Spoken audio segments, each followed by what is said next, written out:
Greetings, it is I, the Dalek Emperor. Welcome to another DALEKCAST, where today, viewers, we are going to be,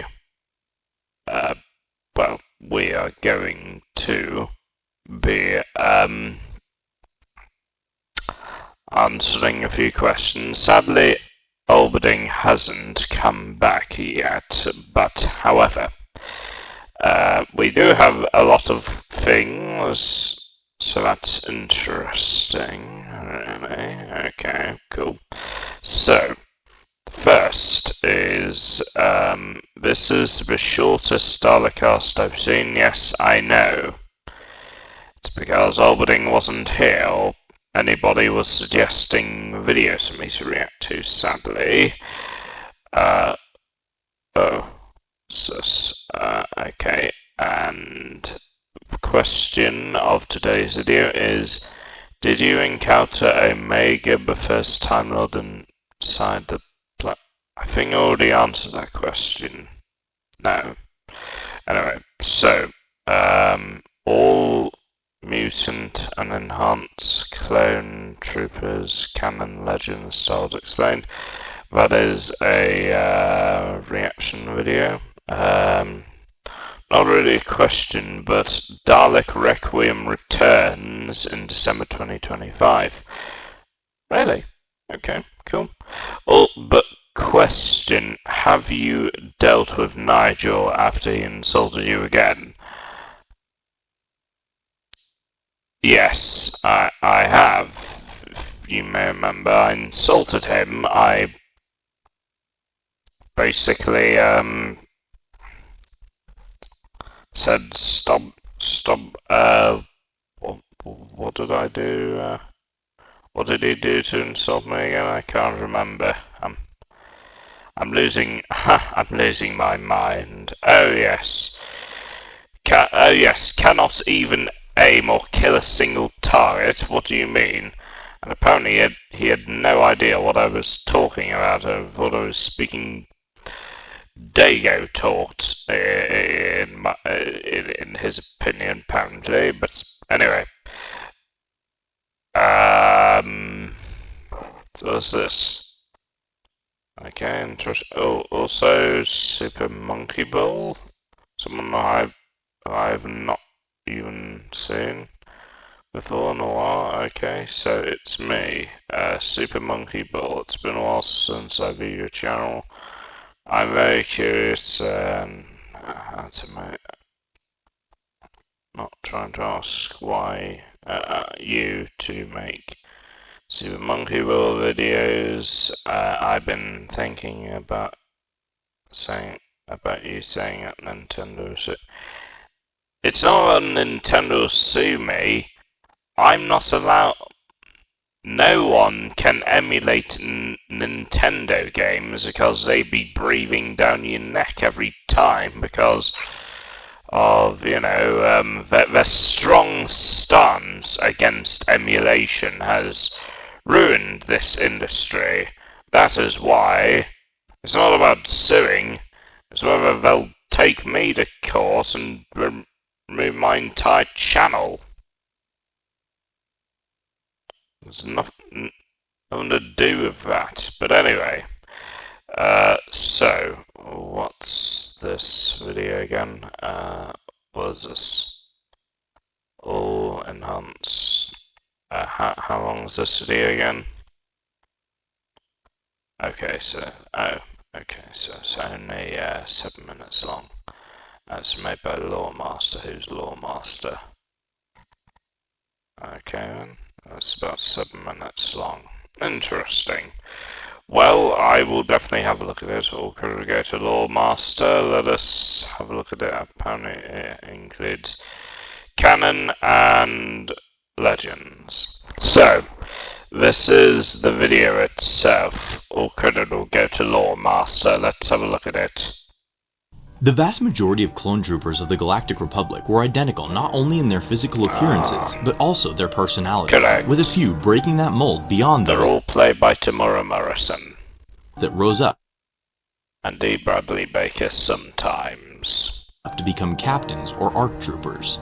However, there were a handful of cases of clones either having mutations or being purposefully genetically altered to set them apart from their brothers. Yes, we in this know video, we're the, going to go over Bad all of the Batch known and mutated us. and enhanced clones in both canon and legends, highlighting the key differences they had when compared to the standard clones in the process.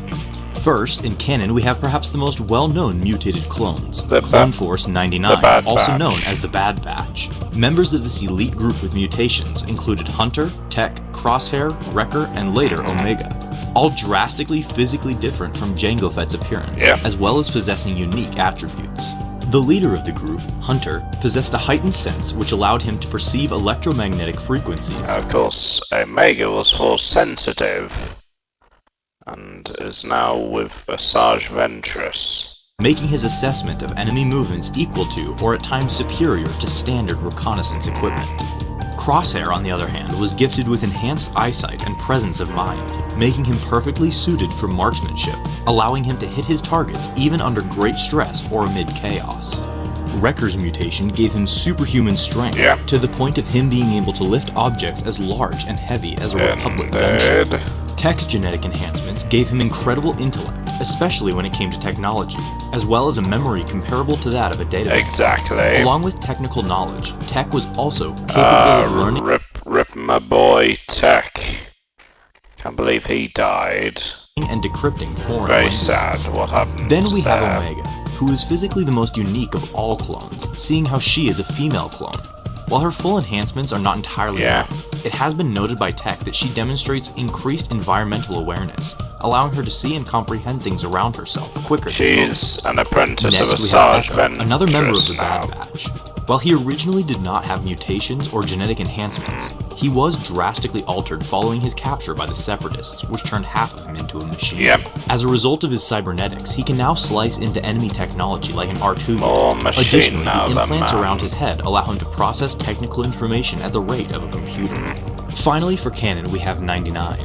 Unlike all previous clones mentioned, 99's mutations did not grant him any special abilities, rather they hindered him physically, so much so that he was slated to be terminated until the Jedi stepped in and saved him. Oh damn. As a result, his mutations hindered his movement, strength, and agility, allowing him to only do minimal tasks such as janitorial work with proficiency. With that said, when it came to fighting, his strong spirit and bond with his fellow clones allowed him to push past his defects and contribute effectively to fight as a last resort. In Legends, mutated and enhanced clones were a bit more common, as the Kaminoans purposefully experimented to create entire divisions of them for special uses. First are the Clone Assassins. These clones were specifically ordered by Supreme Chancellor Palpatine during the war, whose sole purpose was to eliminate Jedi when Order 66 was issued. Oh damn. As a result, they were enhanced with increased speed, reflexes, and mental fortitude that allowed them to resist Jedi mind tricks. Along with being trained by some Jedi Padawans and Knights to hone their fighting abilities, they wore special armor that allowed for greater movement and were outfitted with twin vibroblades in their suits. Oh damn. Once Order 66 came, clone assassins demonstrated their effectiveness as warriors by eliminating most Padawans and many Knights that they came across. Second are the Null-class clones. They were the first clones of the Jango Fett DNA ever fully produced. These clones had the most experimental and extreme genetic modifications placed in them, and they were initially created by the Kaminoans with the goal of enhancing a human's physical attributes to the extreme, without caring whether they would be compliant to orders. As a result, they were perhaps the most independent and violent clones among the army. These extreme enhancements gave them physical advantage over all future clones who had far fewer physical modifications in favor of obedience. Null-class clones overall were naturally stronger, faster, and sharper than their standard counterparts, with these advantages allowing them to perform tasks thought to be possible only to Force users. Third are the Alpha-class clones. Being more refined and controllable successors of the previous ones, the Alpha clones were not as drastically enhanced as the Null-class ones. However, they still possessed enhancements that allowed for independent thought and physical ability that generally made them outperform regular clones. Fourth, we have the Dark Trooper Phase 0. The Dark Trooper. Following the creation of the Galactic Empire, a few select troopers of the clone army were forced to undergo procedures that saw them turned into cyborgs. Oh yeah, indeed. Of course, the Dark Troopers, they were recently turned into basically just droids, thanks to the help of a certain individual known as Moff Gideon. The goal of this project was to return the aging clones back to their peak conditions with technological enhancements, increasing their strength and speed with cybernetics. They were also equipped with jump packs which allowed them to hunt down their enemies with ease. While these modifications saw success in the few Dark Troopers that made it onto the battlefield, the project was ultimately shut down due to its cost and the fact that many clones that underwent this procedure committed suicide as a result of being forcibly turned into inhuman machines. For the most part, unintended mutated clones were looked down upon by the Kaminoans, especially those that did not live up to their expectations of a perfect soldier. In one instance, there was a batch of clones that possessed less than 20/20 vision, all of whom soon disappeared and were believed to have been terminated. This was of course prior to the Jedi's takeover of the operation.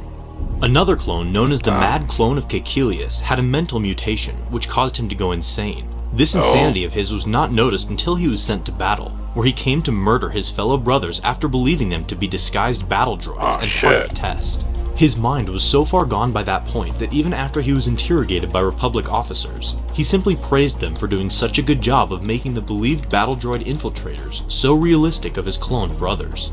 His fate afterwards is unknown, but he was likely imprisoned and sent to a mental ward. Other lesser mutations also existed, but they mainly consisted of slight physical differences, such as different eye and hair colors or facial features. Finally, we have the last remaining clones that were created during the later years of the Empire. As the Imperial era neared its second decade, most cloning came to an end due to increased regular human recruitment into the Stormtrooper Corps and Imperial Army. However, a few clones were still produced with extreme experimental modifications. Unlike all the previous clones listed, these clones were instead created through Boba Fett's DNA rather than Jango's. And of course, there is one also. That is a genetically altered clone during the early years of, after the event, during the Clone Wars, of course, there's one with Force-sensitive abilities known as Jack 14. Yes. As their original You know him talking about. Had deteriorated too much to effectively produce proper soldiers. Nonetheless, the clones created under these new conditions saw drastic mutations, some so awful that they were lethal. The clones that survived to adulthood never saw battle, as Boba came to destroy them all before they were able to be released, as he didn't wish to see his father's legacy be disgraced by the Empire that sought to create monsters out of those who were originally supposed to be honorable soldiers. And those are all the known mutated and enhanced clones from both canon and legends. Let us know which of these you found to be the most interesting, and what other clone-related videos you hope to see from us in the future. Yeah, that was fun. We've got 3 Yeah, that was fun. I enjoyed that. So, yeah, that was pretty cool. Anyway, my fellow subjects, hope you enjoyed this video today. I liked learning about clones in Star Wars, genetically altered clones. Yeah, that was pretty cool. Anyway, see you all in the next video then. Farewell. Sorry there wasn't much, but I had to make do what I had. Anyway, farewell. Bye-bye. Thanks all for the enjoyable video today. Don't forget to click below to subscribe to the official Dalek Empire, or you will be exterminated.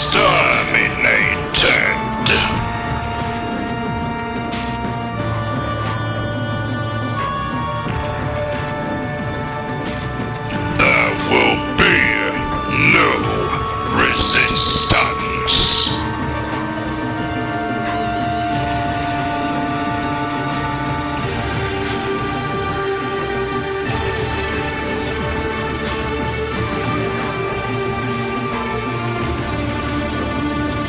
I am the god of all Daleks.